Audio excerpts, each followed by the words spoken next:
Fala investidores, sejam muito bem-vindos ao canal Planileiro Investidor. Eu sou Adriano Costa e nesse vídeo nós vamos falar do relatório gerencial de agosto de 2023. Acabou de sair aí, né? Do Snag 11, é um fiagro imobiliário da Sumagro e também vamos fazer análise financeira aqui para saber como é que está a saúde financeira do fundo, ok? Então fique conosco se você quiser se atualizar aí do Snag 11.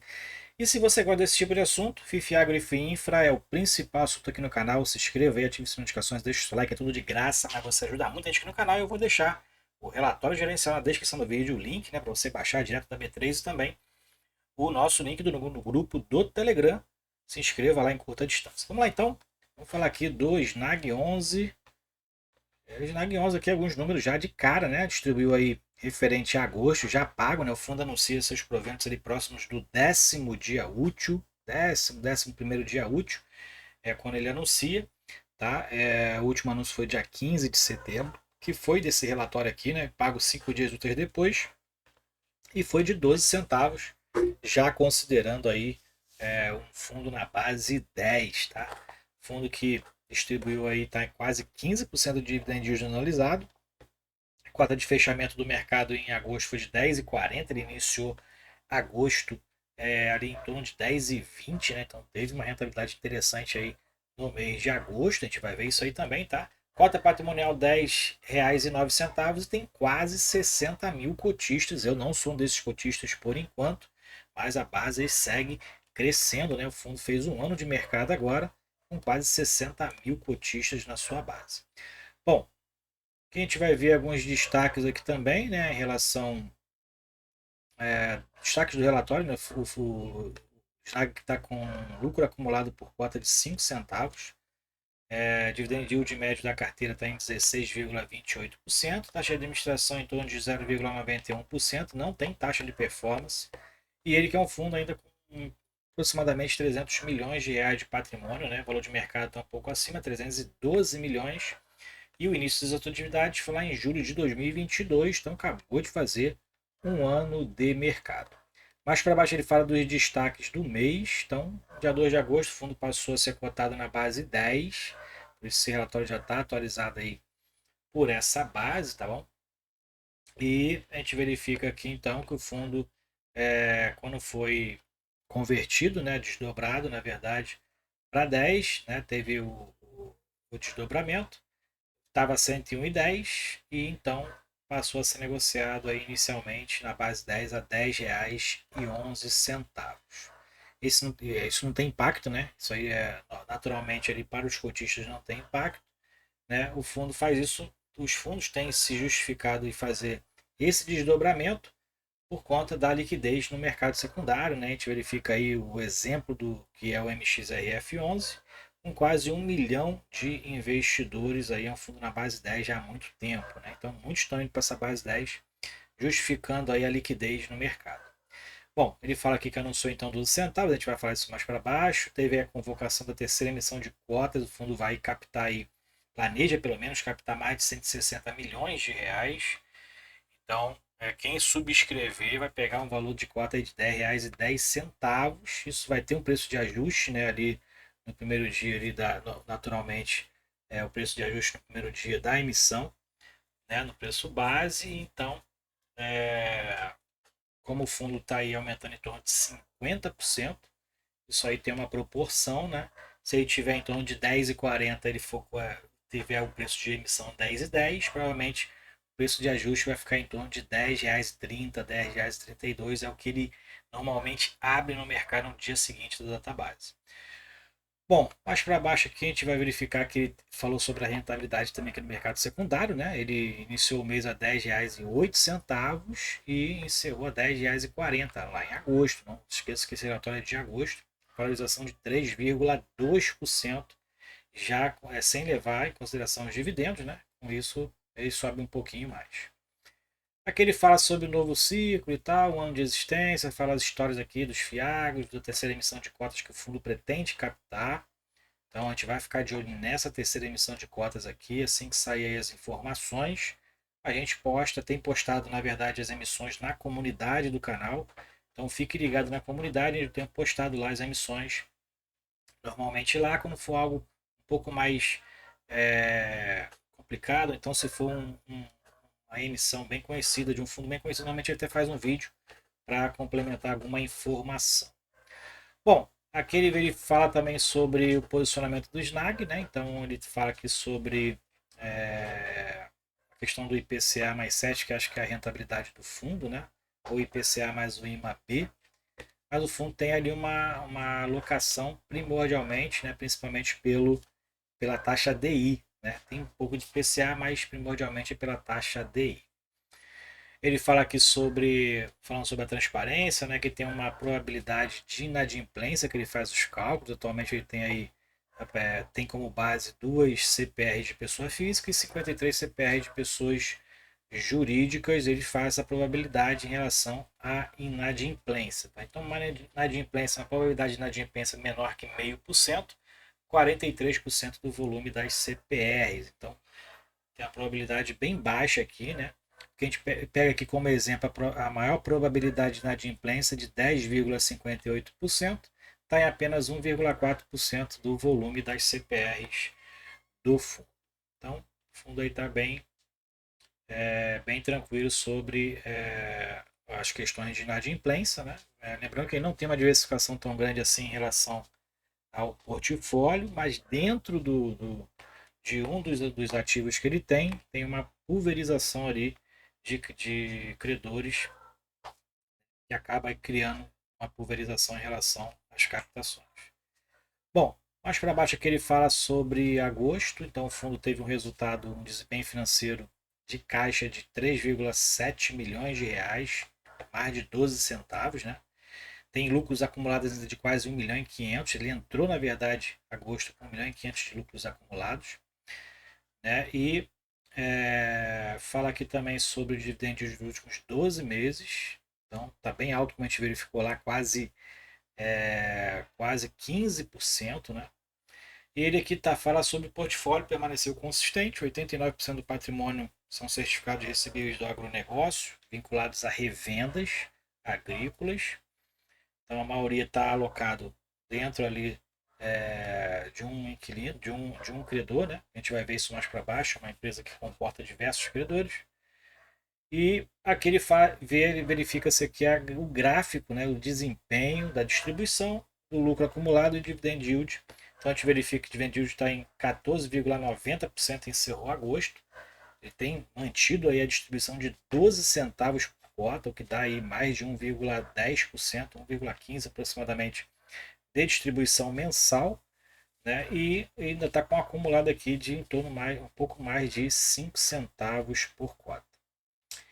Aqui então é a DRE gerencial, e a gente verifica aqui que mês de agosto, né, teve aqui juros basicamente equilibrados, teve uma pequena queda em relação aos meses anteriores, mas os juros dos CRAs estão equilibrados.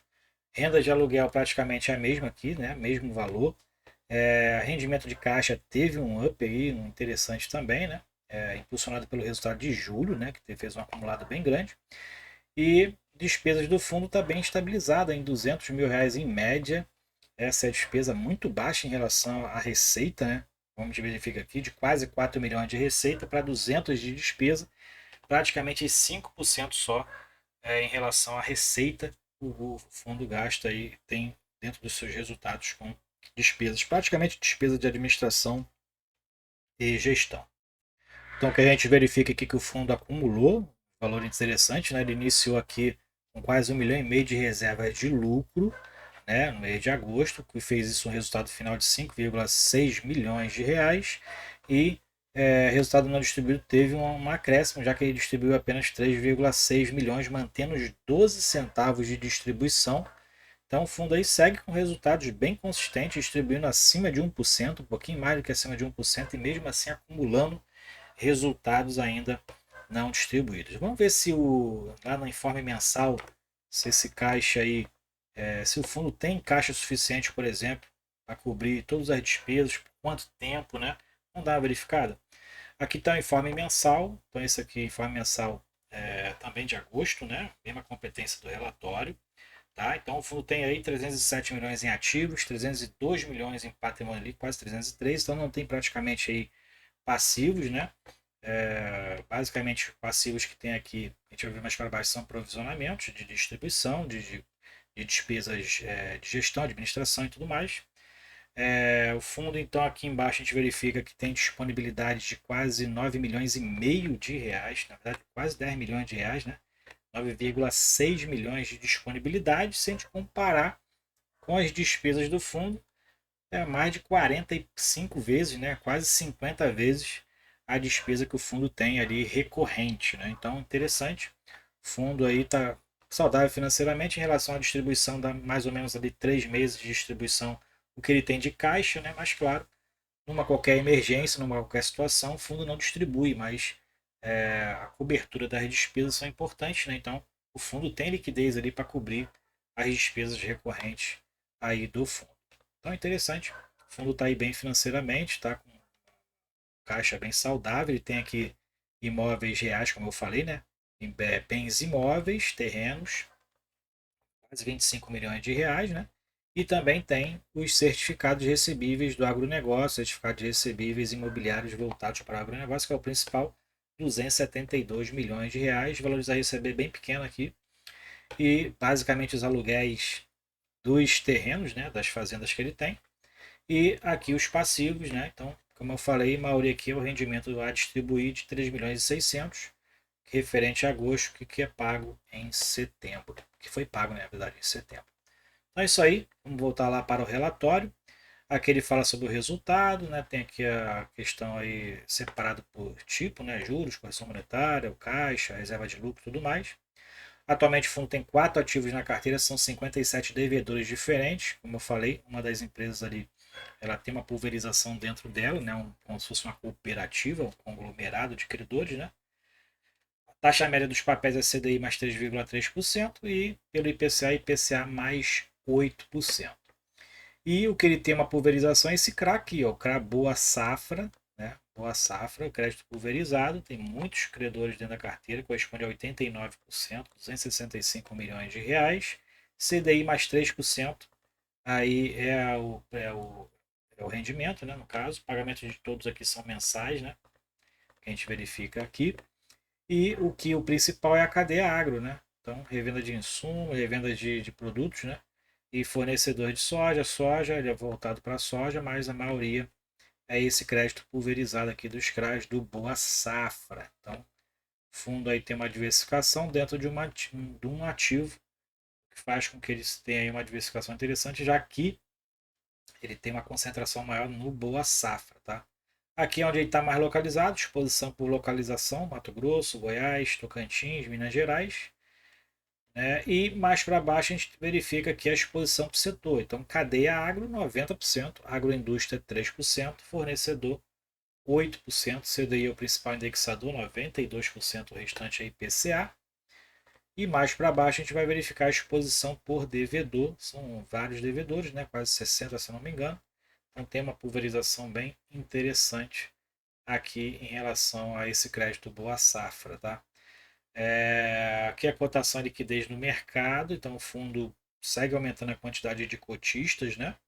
Aqui tem a questão da cotação que agosto deu uma disparada. Agosto de 2023, a gente pode ter uma noção aqui, ó. Iniciou agosto aqui embaixo e terminou aqui a 10,40. Então deu uma estilingada, né? E a liquidez foi aqui em torno de 2 milhões de reais. Foi a liquidez média no mercado secundário. Aqui é o número de cotistas, né? Liquidez média diária, tá?